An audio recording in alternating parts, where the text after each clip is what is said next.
The day you buy an RV, it probably has peaked in its appreciation of value. The day you buy a house, even in a boom time, it probably has not peaked in its appreciation. Homes, properties appreciate over time, RVs depreciate. During the pandemic, during probably a once in a lifetime event, even RVs were appreciating. Now, a couple years after the pandemic, things are normalizing and RVs are depreciating.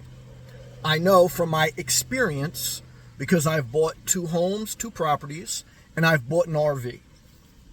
And from my experience in living in boom and bust times, I can tell you that when I went through the 2006 housing crisis, everyone had said that homes peaked in 2005. And certainly they dropped in value for a couple years. But now, over 15 years later, every property that I know of has quadrupled in value, at least in the past 15 years.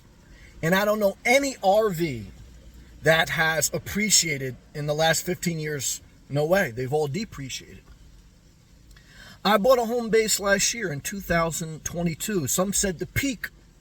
But even now, a year later, the property's still worth more. There's nothing at the beach in Florida under $200,000. The RV I bought has depreciated in value. Property, even in boom times, the values may stabilize or go down, but over periods of time, land is going to rise in value. And over a period of time, your RV, which is basically a car, whether a motorhome or travel trailer, over time, it's going to go down in value. It's just the overall data through my experience, 2005, the 2020 pandemic, the booms and busts I've personally experienced, and I've seen it, that homes, even when people say, oh, you bought the peak, they still go up over time. They may normalize. We're normalizing in property values now. No crash. RV values are going down quicker. And properties either staying the same or going up.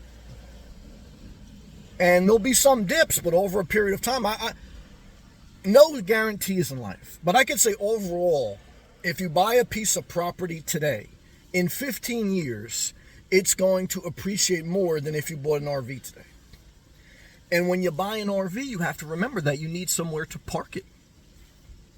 And so those are things that, I struggled with because I don't like home ownership to a certain extent, where I don't like maintenance, I don't like entanglement, but I've owned 2 properties.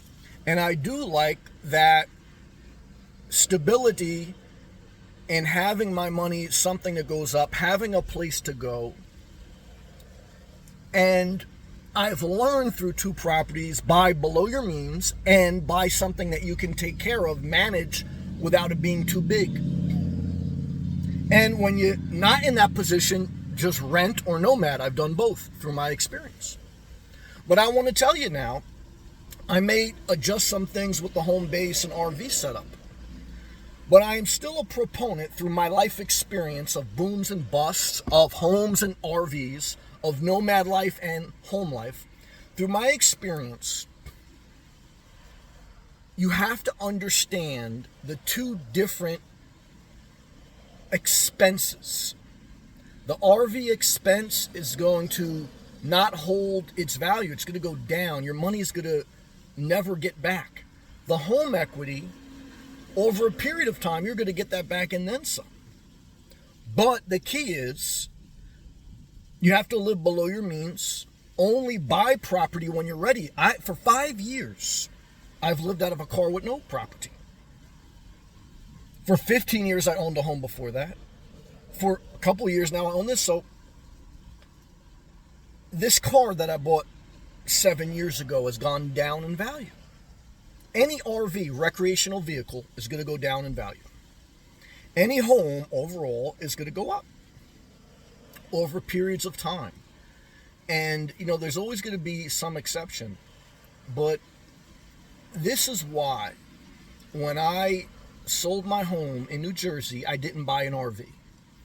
because I heard the Dave Ramsey philosophy and I really looked into it. I said, RVs are expensive. They are going to go down in value, even though they look nice and they look cute. You still need somewhere to park it. You're going to buy a $100,000 van and park it in a parking lot or a truck stop. And I'm not against it because I enjoy doing that.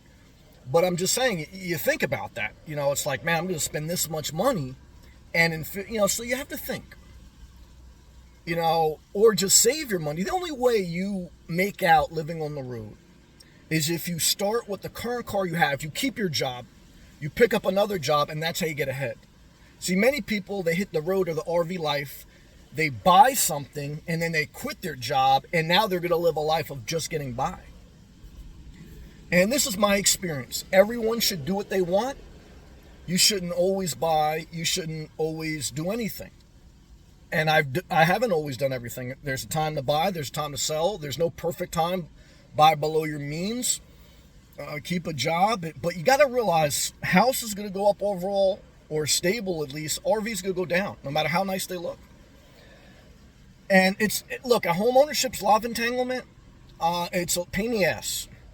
But what's really a pain in the ass is as the years go by, the money you spent to be free, it's going down in value. You have nowhere to park. You're getting older, and you don't have stability. And the houses keep going up. You're going to get totally priced out of the market. So it doesn't mean you should run scared to do anything, because I've done both. I've sold my home and waited 5 years. Keep a job, pick up a side job, get ahead while you'd wait. And, you go from there. And even now, I was still proud, may adjust things. But now it's a different adjustment. Because it took a big mental hurdle to get over the obstacle of, will I ever own again? But my purpose was not just to hit the road. This is just me now. Everyone's different. My purpose was to sell a 1,500 square foot condo that wasn't by the beach, that was in New Jersey, to relocate to Florida, to live by the beach with a small property that's manageable. And there's always going to be tweaking involved. But you have to remember why you're doing something. You have to remember what you're investing in and what you're not. Okay? And when in doubt, don't buy. Never a perfect time to buy, but when in doubt, don't. And it's a struggle. I get it. But I want to share this. I hope it helps you. If it does, click that thumbs up. Thank you to all my members. Click that super thanks if you really appreciate this video. And remember, you're going to get out what you put into something. You got to put into your YouTube channel. You got to put into your main job. You got to put into your health. You got to put into anything you want. You don't just get out. One day at a time. Thank you.